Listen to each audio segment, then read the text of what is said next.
We got some massive fight announcements from Dana White last night. Many people are talking about the fights that got announced, but many people are also talking about the announcement itself.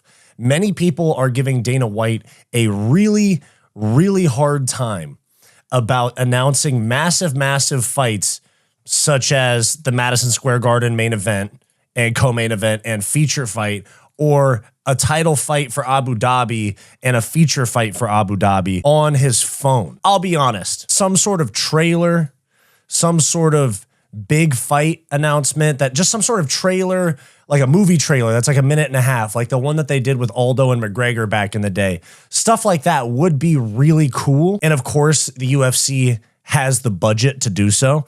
But I think that there's also a bit of like a charm to the way that Dana White announces fights, because it feels like rugged and it feels like we're sitting there in the room with him. He's like, all right, guys, we just got these done. Let's talk. I know they could try harder, but there's other things I'd rather them try harder at. Like, yes, they should do more.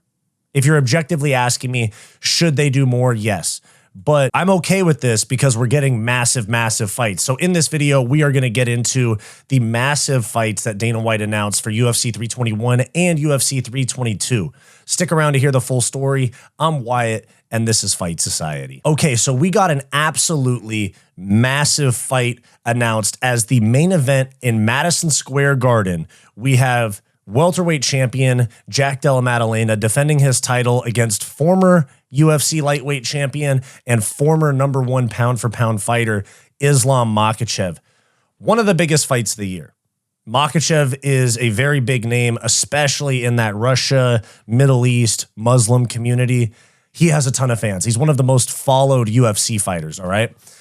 He absolutely deserves a main event slot in Madison Square Garden. Jack Della Maddalena could honestly thank him for that slot, because if it was Jack Della Maddalena against Shavkat Rakhmonov or something like that, absolutely no shot that this ends up as the MSG main event. Della Maddalena against Bilal obviously was in Canada, but Della Maddalena against like a Rakhmonov or somebody like that, or Sean Brady, would be in a much lesser headlining spot, like a Salt Lake City pay-per-view. But here we have Jack Della Maddalena against Islam Makhachev. I'm going to break down each of the fights as well, but let's get to all of them first. Massive fight. Islam Makhachev wanting to become double champion, or at least the way that they do double champs now. They don't do simultaneous. They do the vacate and move up. This is a massive fight. And the co-main event is another massive fight with another champion going up in weight, vacating her belt. Weili Zhang moving up to 125 pounds, leaving her 115-pound title behind for a super fight with Valentina Shevchenko. Aside from Amanda Nunes, the two best female fighters probably ever right here in this picture. So this is a fantastic co-main event. This is actually going to be a sick fight. I think Weili can pull it off. I know she's undersized for the weight class. She's kind of small for 115, but this is a massive fight. If they did like a Mackenzie Dern, Verna Jandiroba rematch as the co-main event in Madison Square Garden, I'd be pissed. I'd be pissed. But this is a sick fight, highly technical. Both of them have finishing abilities, two of the best female fighters of all time. This is a sick co-main event. And also just to point out how massive the sport is getting, that they're in Madison Square Garden in America, in New York, being headlined by an Australian and a Dagestani, being co-headlined by I think she's from Kyrgyzstan, but she's kind of from everywhere, and a Chinese champion in Weili Zhang. Pretty interesting that the sport's gotten this big that you don't need I know McGregor's Irish, but very big in North America, but a John Jones, Colby Covington versus Usman, English-speaking American champions typically have been in that headlining spot at Madison Square Garden, but it shows you how big the sport is now. And even the feature fight, you have Leon Edwards from the UK and Brazilian Carlos Prates, which is a fucking sick fight, by the way. This is such a sick fight. Carlos Prates, after knocking out Jeff Neal, said that he wanted to fight at UFC Rio against Leon Edwards. I guess that was too quick of a turnaround for Leon, which I guess was too quick of a turnaround for Leon, or not enough time to get ready. So Carlos Prates was actually rumored to be fighting D-Rod. I know that's a big step down after knocking out Jeff Neal, but D-Rod in the UFC Rio co-main event, which obviously has Oliveira and Fiziev in the main event. But he ended up officially getting a massive step up to the number 4 ranked former champion, Leon Edwards. Sick fight, massive fight, big name, former champion.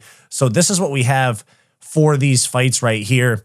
The other fights that got announced are just a few weeks earlier in Abu Dhabi. We have Verna Jandiroba ranked number 1 at 115 versus Mackenzie Dern ranked number 5 at 115. They're rematching. It's the one that everybody was clamoring for. And no, it's not an Apex main event. It's not an Apex main event. It's not a DEI hire type of pay-per-view slot where they always give one pay-per-view main card slot to a women's fight most of the time. It is a pay-per-view co-main slot for a title. Everyone is clamoring for it. Also announced Umar Nurmagomedov against Mario Batista. This fight was rumored to be the main event of UFC Vancouver the week before. Now that card is going to have Anthony Hernandez and Renner de Ridder as the main event. Quick break. If you're loving this video and you want more from Fight Society, click that join button down below to become a channel member today, where you'll get access to members-only live streams, behind-the-scenes vlogs, and all the unfiltered stuff that we don't post to the main channel. Back to the video. Umar versus Mario Batista is going to be in Abu Dhabi for 321. So as of right now for 321, the main card is almost completed because you have Aspinall, Ciryl Gane in the main event, Jandiroba versus Dern rematch in the co-main event. Then you also have this fight on the card, Umar versus Mario Batista, and you have Alexander Volkov going up against Jailton Almeida. So that main card is almost full. I'm sure they'll put Shara Magomedov in that one last main card slot against a fringe ranking guy or a ranked guy in Abu Dhabi, maybe a Marvin Vettori, something like that. Marvin Vittori's coming off of a loss to Brendan Allen. I could see that, a fight like that being the final slot in the main card for UFC 321. But we have 3 of the 5 slots filled for 322. Now that they announced this and they announced this as the co-main event, Ilia Topuria is absolutely going to be pushed back into December or January. We very well could see Topuria versus, it's looking like Justin Gaethje, headline the December card, or I could see them holding Topuria for the January card to be the first. Maybe they do Topuria and Pimblett or Topuria and Gaethje as the very first card on Paramount Plus. That would mean that Volkanovski versus Lerone Murphy would be December. Topuria would probably be January. And then you're looking at a Hamzat versus the winner of Bohalio and Imavov maybe in February or March. Possibly a trilogy with Pereira and Ankalaev if Pereira wins. The first few months on the Paramount deal are going to be crazy. But let's break down these fights. So Jack Della Maddalena versus Islam Makhachev for the welterweight strap. Islam Makhachev coming off of his win over Renato Moicano. It was supposed to be Arman Sarukian at UFC 311 back in January in Los Angeles. This is a massive fight. It has 1 million likes. As you can see behind me right here, it has 1 million likes. Makhachev's coming off of his dominant 155 title run, win over Moicano. And then, of course, Jack Della Maddalena just defeated Bilal in May. Both of them have fought this year, so they're both fighting for a second time as champions. I know Makhachev technically vacated, but both fighting for the second time this year. Pretty good activity for a champ in this day and age where basically, unless you're Merab or Alex Pereira, you're maybe going to fight twice a year as a champion. We have the boxing heavy, very good defensive grappler in Jack Della Maddalena, who has been very shoddy in his takedown defense, decision-making, and just grappling in general. He was lacking. He was very shoddy in that area.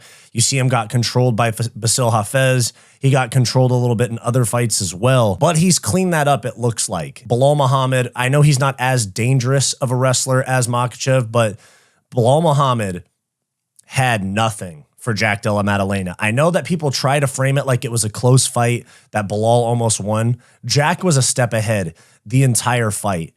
And he's just a bigger man than Islam Makhachev, who's coming up from 155. So I could see, even though Islam Makhachev, in my opinion, is a better grappler than Bilal Muhammad, I could see him having an issue with takedowns given JDM's size at 170. And Islam Makhachev has even said himself that he's having trouble bulking up to 170 or, you know, that 170 frame, despite lifting and eating more. With all of that said, it is still Islam Makhachev. And although he is a little bit timid and cagey on the feet at times, he doesn't really go for it on the feet when he could. I know he's got the head kick over Volk and he did trade a little bit with Dustin Poirier. It is still Islam Makhachev. Here's the thing. Here's the thing with this fight. JDM has been controlled on the ground. That's Islam's forte. Takedowns and grappling and finishing potential on the ground. Whereas Makhachev has been boxed up by Dustin Poirier, who is smaller, injured with a broken rib in that fight, going into the fight, and a fake hip. And JDM's a very good boxer. And Islam's gotten knocked out by Adriano Martins. They're both good at what the other person is lesser at. I'm not saying either of them is a bad grappler or a bad boxer, whatever. JDM is very good in a spot where Islam has been KO'd and beaten before. And Makhachev is very, very good in an area where JDM has been dominated and nearly lost fights before. Of course, I'll do a full breakdown and prediction when the fight comes around. But my early breakdown on this, because I want to go with Makhachev, I want to sit here and be like, he got a fluke KO one time, hasn't been beaten since. It's Islam Makhachev, but he's also massive for 155. Weight bullied a lot of guys. He might struggle against JDM's size. I'm going to go with JDM 48-47 decision right now, at least. I think that JDM's size and strength advantage being up a weight class is going to allow him to muscle up Makhachev a little bit, get him off the fence, circle back, and be able to put the pressure on Makhachev. We'll see. And my opinion might change. But as of right now, I'm going to go with JDM by decision to retain. That sends Makhachev down back to 155 to face Ilya, which is a sick fight as well. Even if Makhachev wins, he might go back down or welcome Ilya to 170. I think JDM right now, here and now, I think JDM wins by decision. Makhachev goes back down to 155. We get Topuria Makhachev if Topuria wins his next fight, middle of next year. We move on to the co-main event, Shevchenko versus Zhang. As much as I really like Weili Zhang, and I think that she can win this fight, especially from a skill standpoint. Shevchenko has fought at 135 before, and Weili Zhang is small for 115. While I want Weili Zhang to win this fight, I think the size disadvantage for her is going to be too big for her to overcome. I think that if she starts to piece Shevchenko in any sort of way on the feet, Shevchenko is going to wrestle, try to take her back, top control. Shevchenko is very okay with getting booed in a boring decision win. She's fine with that. And while I want Weili Zhang to hit some crazy KO on Shevchenko, I'm pretty sure it'll be like round one goes to Zhang, and then Shevchenko starts to muscle her, physicality her around the cage, and probably a round 3 or 4 rear naked choke submission for Shevchenko.